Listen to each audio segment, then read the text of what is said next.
In today's class, we are going to be focusing on using camera angles and movements to improve our photography and cinematography skills. This class is presented by your instructor, Melissa Calderwood, for EDTEC 544 Rapid Prototype. This class will focus on two main objectives. First, you will access information in tonight's tutorial to complete a camera angles job aid that you will use for your second objective, which is to actually go out into the field and photograph your own footage using all 7 of the camera angles and the 3 camera movements discussed in tonight's class. Before we examine each individual camera angle, let me define what camera angles are. They are the framing and position at which the photographer chooses to capture a shot. They can be used both in still photography and video footage.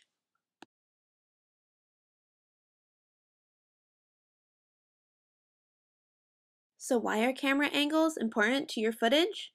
Well, camera angles and movements combine to create a sequence of images, just as words, word order, and punctuation would combine to make the meaning of a sentence.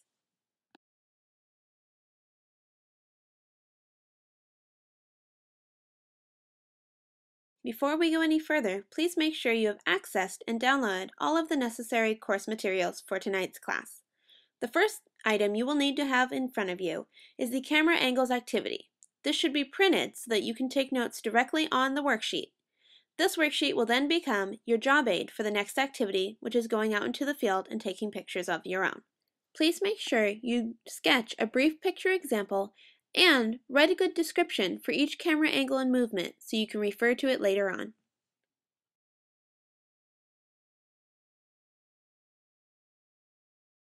Our first framing style is the extreme long shot.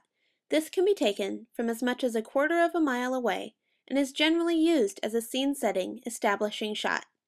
It normally shows an exterior outside of a building or a landscape and is often used to show scenes of thrilling action such as a war film or disaster movie.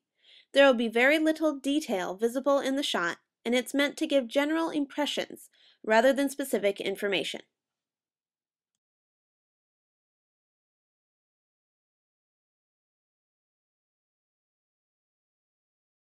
The next style is the long shot. This is the most difficult to categorize precisely, but is generally one in which shows the image as approximately life-size and corresponding to the real distance between the audience and the screen in the cinema. This category includes a full shot showing the entire human body, with the head near the top of the frame and the feet near the bottom. While the focus is on the characters, plenty of background details still emerge.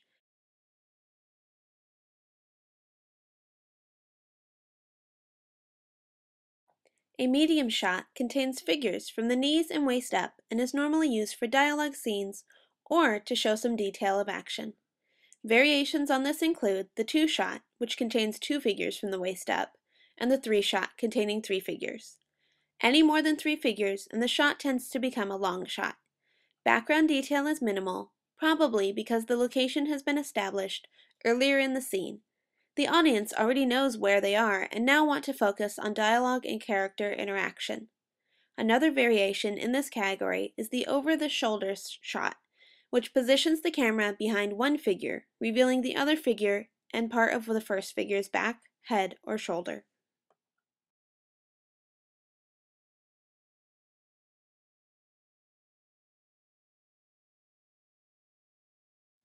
Next we have a close-up.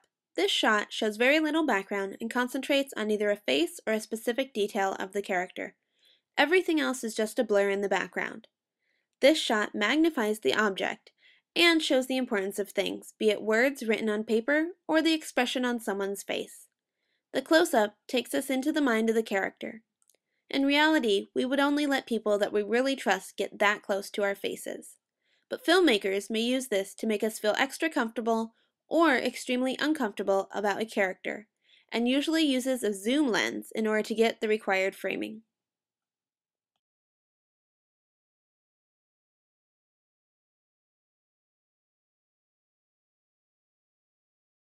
An extreme close-up, as its name may suggest, is an extreme version of the close-up shot. It generally magnifies beyond what the human eye would experience in reality. An extreme close-up of a face, for instance, would show only the mouth or eyes, with no background detail whatsoever. This is very artificial and can be used for dramatic effect. The tight focus means that extra care must be taken when setting up and lighting the shot. The slightest camera shake or error in focal length is very noticeable.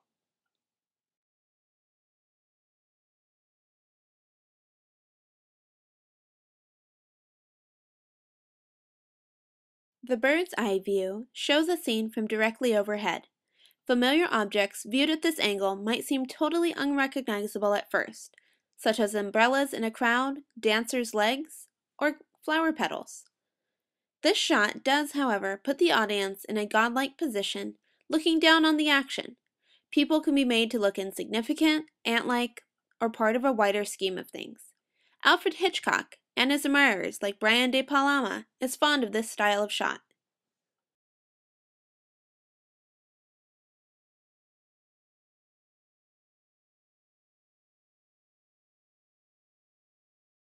Conversely, the worm's eye view is taken when the photographer is below the subject and looking up. It makes subjects appear taller or bigger than they actually are, and is used to highlight the significance of things in the scene.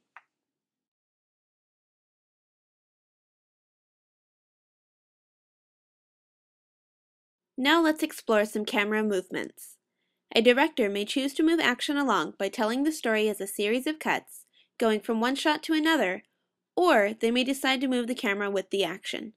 Moving the camera often takes a great deal of time and makes the action seem slower, as it takes several seconds for a moving camera shot to be effective, when the same information may be placed on screen in a series of fast cuts. Not only must the style of movement be chosen, but the method of actually moving the camera must be selected too. There are 3 basic methods we will explore tonight.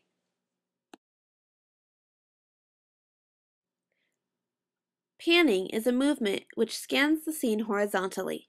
The camera is placed on a tripod which operates as a stationary access point as the camera is turned, often to follow a moving object which is kept in the middle of the frame.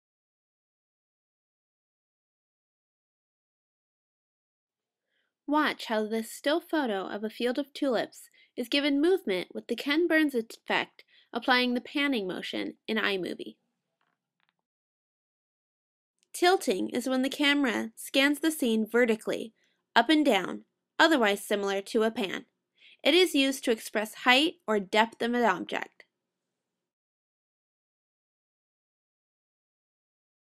These tulips appear to grow before the viewer's eyes as the cameraman tilts up from stems to flowers.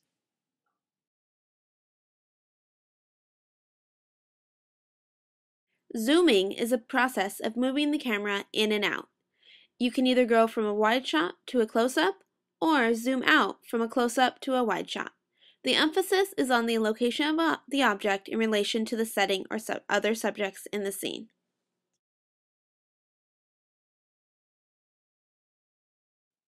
Here, the photographer shows you an example of zooming out. First, the focal point is on the windmill with Tulip Town, determining the location, and then it zooms out to the subjects of the photo.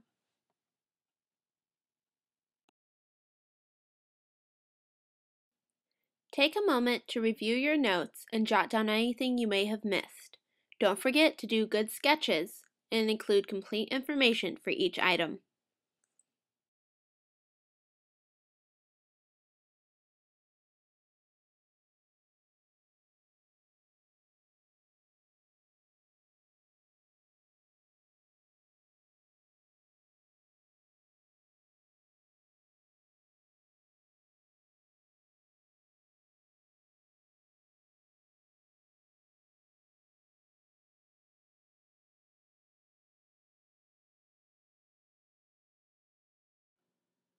Now it's your turn to become the photographer and give these camera angles and movements a try.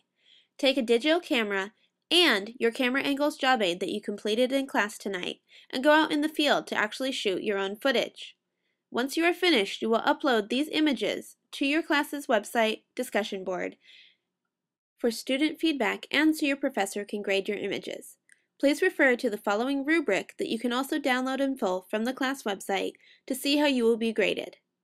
Also, if you'd like an extra credit opportunity, please post comments on at least 3 other students' images. Give them good feedback so they can become better photographers.